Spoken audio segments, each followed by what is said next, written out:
More turbulence in the Twin Cities. Anti-ICE protesters creating more chaos in the streets of Minnesota this weekend. And with that, we welcome you inside, everybody. This is Fox News Live. I'm Kevin Cork, and we appreciate you spending some time with us. The governor announcing the Minnesota National Guard has been mobilized and is on standby if needed. The Pentagon, meantime, has given prepared to deploy orders for 1,500 soldiers, but it's still unclear at this hour whether they'll officially be ordered to deploy.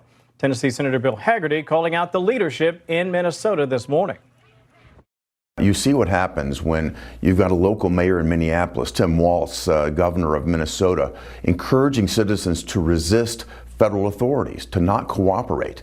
And what you have is bedlam in the streets. You have citizens driving into ICE agents. You have non-citizens, people here illegally, trying to attack ICE agents. And you have somehow these protesters advocating for the illegal people here, the ones that are criminals. 70% of these people that they're arresting are criminals. And now the job has become much more difficult in places like Minneapolis. Former acting DHS Secretary Chad Wolf is standing by. But first, we go to Matt Finn. He is in Minneapolis for us this hour. Hey, Matt. Hey there, President Trump has warned he may use the Insurrection Act here in Minnesota. The last update we got from him Friday, he indicated that he doesn't have a reason to use it just yet, but the president does have around 1,500 soldiers ready to deploy if needed. Some or all of them would be coming from the 11th Airborne Division in Alaska, which specializes in cold weather warfare. And the Pentagon giving us a statement writing, the Department of War is always prepared to execute the orders of the Commander-in-Chief if called upon. Now, this morning, Democratic Mayor Jacob Frey blaming the unrest on the presence of federal immigration agents. There's a very clear antidote here, which is leave. The second these ICE agents leave the city, I'm telling you, you're going to have calm in Minneapolis. And the city of Minneapolis is telling residents to stand up and protest peacefully in a new video ad that appears to be anti-ICE. Those who spread fear want attention. The best way to fight back and keep each other safe is not to give it to them. Live your lives. Take care of. And President Trump posted on Truth Social this morning, ICE is removing some of the most violent criminals in the world from our country. The thugs that are protesting include many highly paid professional agitators and anarchists. Is this really what Minnesota wants? And new today, Fox obtained a letter from a Hilton DoubleTree Hotel in St. Paul informing guests that it's closing over safety concerns. And it's not the only St. Paul hotel doing so, after sources tell Fox the hotels are receiving threats for allowing federal immigration agents to stay at their property. And you may recall, one hotel worker was busted for doxing ICE agents, and another hotel got in trouble with its corporate sponsor for denying ICE agents an opportunity to stay at their hotel. Back to you. Matt Finn for us in snowy Minneapolis. Matt, stay on the story. We appreciate that. Meantime, for more, we want to bring in Chad Wolf, former acting DHS Secretary and chairman of the Homeland Security and Immigration America First Policy Institute. You're the perfect guy to have on this morning for this particular topic. We've been watching this sort of unfold in slow motion. I feel terrible for the Twin Cities. It's such a fantastic community, and yet what we're seeing is a continued push by the leadership there, Chad, to continue to demonize those who are simply trying to affect national security policy, or at least that's the outset view from the White House. Your thoughts? Yeah, I would agree with that. Look, when you have the governor and the mayor saying that they are going to war with ICE and that their residents should resist ICE and actually gives them instructions on how to do that, what you're implanting is sort of in that mindset is that it's okay to go beyond just peaceful protesting. It's okay to obstruct. It's okay to get in the middle of an ICE operation, all of which is not okay. It's against the law and they'll be arrested. So I think you do have a lot of this is on the local leaders. Mayor Frey blaming law enforcement. I reject the notion that if you want to turn down the temperature, that you somehow have to remove law enforcement, the people that keep order, and that it's okay just to let the violent protesters and everyone else just go on as, you know, in their daily lives. That shouldn't be the mindset, but unfortunately it is. I want to share this. This is from DHS. Again, they're making the argument again here, Chad, that they're simply trying to protect this community. We're talking about the worst of the worst. Let me share this for the folks at home. More or less what they're saying is not just the worst of the worst illegal aliens arrested in Minnesota yesterday. It includes murderers, drug traffickers, and an illegal alien with 24 convictions. And there's more. This is Tom Holman talking again about how leadership needs to take down the temperature and let ICE do its job. Rhetoric from the mayor and the governor emboldens that small percentage who go beyond protesting to criminal activity.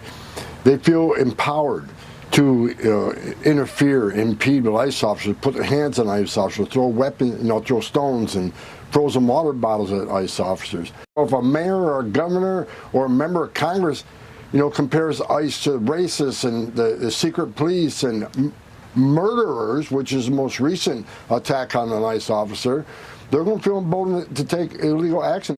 Protests erupting in Greenland this weekend after President Trump announced new tariffs on 8 NATO allies opposing his plans to acquire the territory.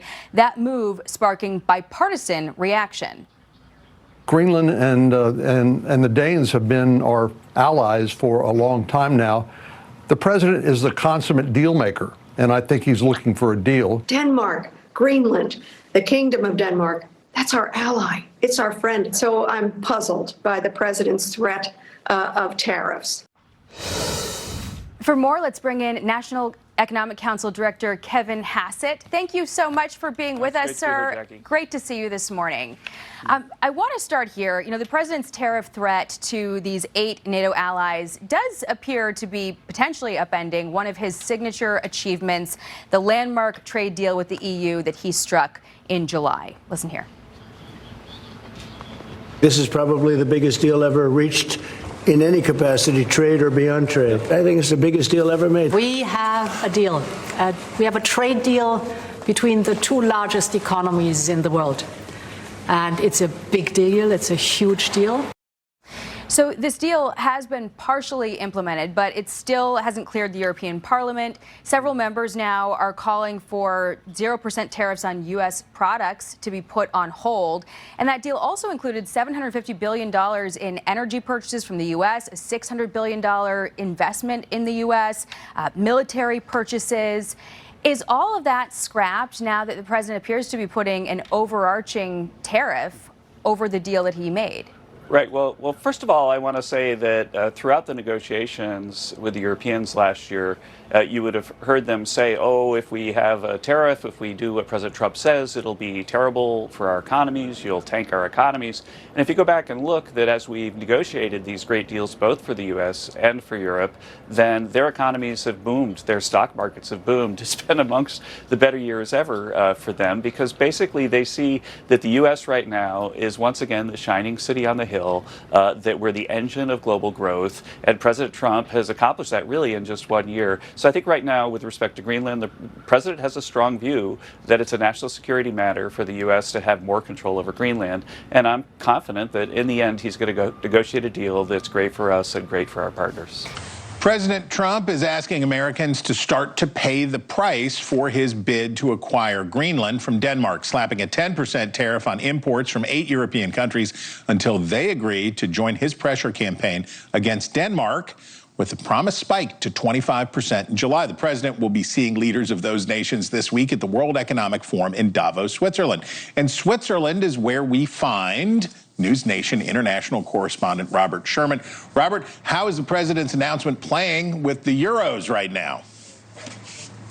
Well, without question here, Chris, you've certainly seen some tepid responses that have been coming from Europe as the president has vowed to shake up the global landscape, going toe-to-toe with some of these European leaders. Well, some of them are going to be in the same room as him later this week. President Macron of France, Chancellor Merz of Germany, NATO Secretary General Mark Rutte, and also a host of major corporate leaders from around the globe. You've had the president making this response after you saw a number of these European nations moving a small number of troops over to Greenland. They say this was to conduct drills, and we saw Danish and French planes practicing in the skies above Greenland, but also a move of NATO solidarity.